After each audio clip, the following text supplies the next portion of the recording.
he sido una persona correcta, nunca he cometido un desafuero, no he incurrido en actos de corrupción, tengo una familia constituida, incluso llevo más de 40 años de matrimonio.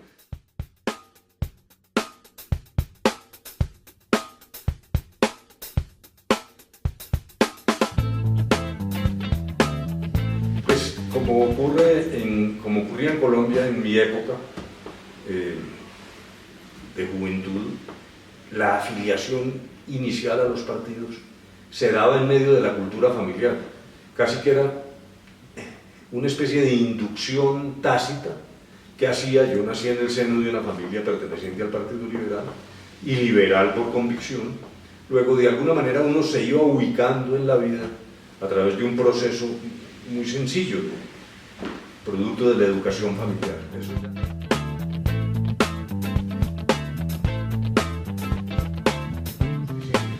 Realmente a mí lo que me parece es que los asuntos de Dios son asuntos eternos que no deben mezclarse con el ejercicio de la política en un esquema de libertad de cultos.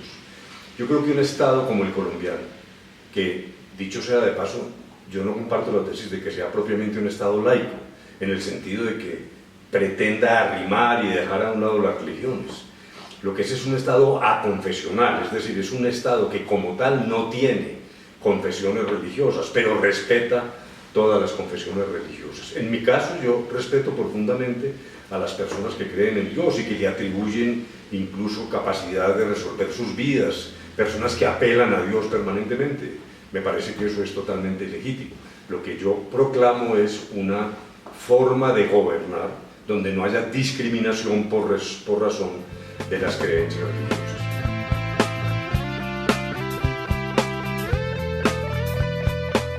Sí, en efecto, dijéramos con una muy rígida formación moral, y por fortuna de mis hijos y mis nietos no tengo ninguna queja en el plano moral. Son personas honestas y se distinguen por su transparencia en el accionar y en su vida.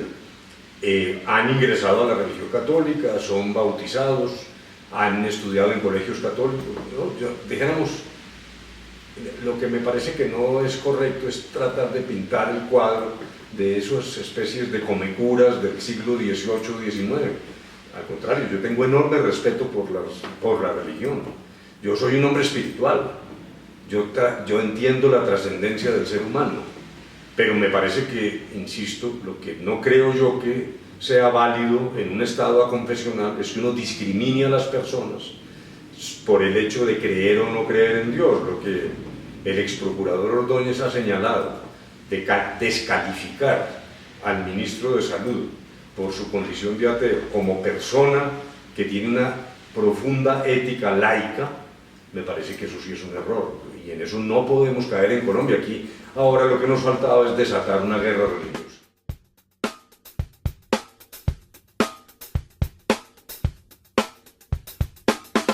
Pero en Colombia lo que tenemos es un problema de equidad, porque los niños no arrancan del mismo punto. Hay niños que ya nacen con privilegios y se crean unas trampas de pobreza, y entre ellas está en general el tema de la educación, pero como te digo, particularmente el nivel educativo de los padres está incidiendo en mantener un número de niños colombianos en una especie de bicicleta estática, de la cual no pueden salir. Y lo mismo pasa con quienes nacen en pequeños poblados, quienes nacen en las dos costas, o hacen parte de grupos étnicos o afrodescendientes.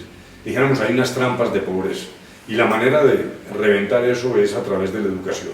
Pero eso significa modificaciones que han venido caminando en dirección correcta, pero todavía falta mucho, particularmente, repito, en temas de ciertas habilidades. Nos va mal en matemáticas, por ejemplo, y es muy difícil competir en el mundo de hoy sin una capacitación en esa materia. Estamos muy lejos. Cuando ya el bilingüismo se quedó y ahora hay que tener 3 idiomas, pues nosotros ni siquiera hemos obtenido una educación bilingüe de calidad. Me parece, por lo tanto, que hay que hacer mucho más énfasis en el proyecto educativo, vinculando a los padres a ese proyecto educativo. La escuela debe ser como un microcosmos donde rector, profesores, padres y niños conduzcan el proyecto educativo y obliguen los padres a mejorar la calidad, porque a veces hay cierta resistencia de los maestros al cambio. Hay personas que dicen, no, yo no quiero rendir exámenes, yo sé hacer mi oficio, no me pueden evaluar. Ese tema de la evaluación es antiquísimo. Luego me parece que sí hay problemas para resolver allí.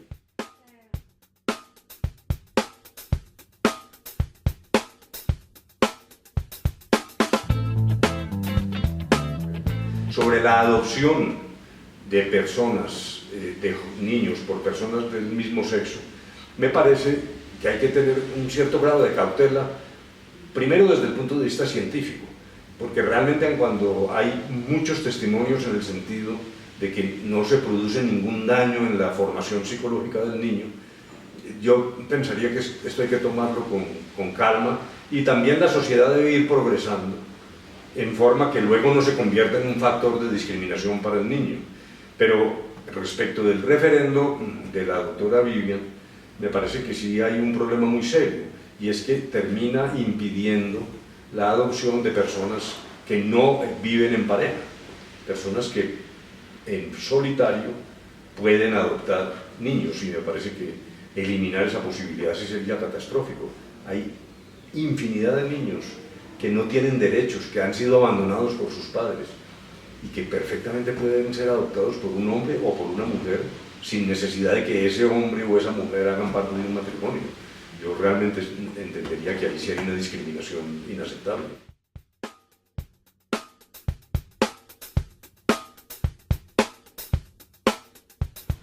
Si dijéramos que mi formación ha sido liberal en el sentido filosófico, en el sentido, por lo tanto, del respeto a la diferencia, fue lo que llevamos a la constituyente, del libre desarrollo de la personalidad, de entender que el Estado cumple un papel que es variado, y particularmente en materia económica tiene un papel dirigido a eliminar desigualdades e inequidades en la sociedad, pero en un ambiente de libertad de mercado, de respeto a la propiedad privada en lo económico, pero fundamentalmente la construcción de una sociedad incluyente que admita la diferencia, que entiende el carácter multiétnico de la nación colombiana, el carácter pluricultural de esta nación. Es una nación muy rica, y esa es mi formación, que es filosóficamente liberal.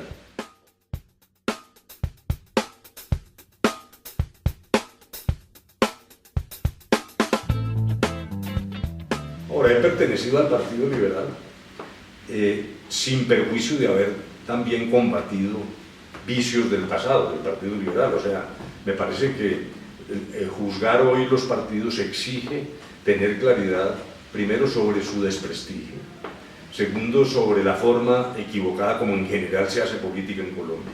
Todo este mar de corrupción que salpica a muchos partidos. Luego, cualquier relación con un partido político en la actualidad y en este momento, desde mi punto de vista, tiene que hacerse desde una perspectiva crítica, dirigida en todo caso a mejorar la política, a tomar en cuenta el ciudadano. Yo creo que hoy hay una enorme indignación en Colombia con la estructura política, con los partidos, y eso hay que recogerlo y entenderlo, entre otras cosas porque es una reacción justificada. Lo que ha habido es un ejercicio de la política muy nocivo para este país.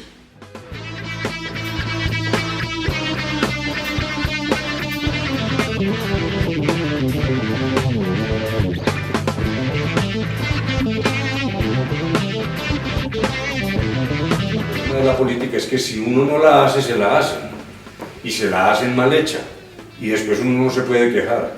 Pues me parece que lo que yo estoy viendo renacer es nuevamente un deseo muy positivo de muchos jóvenes interesados por la suerte del país, entendiendo que hay muchos colombianos que sufren, que hay una Colombia invisible.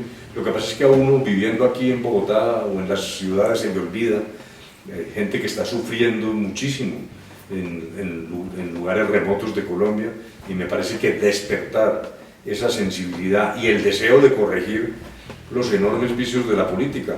No basta con decir la política es una porquería o es un asco.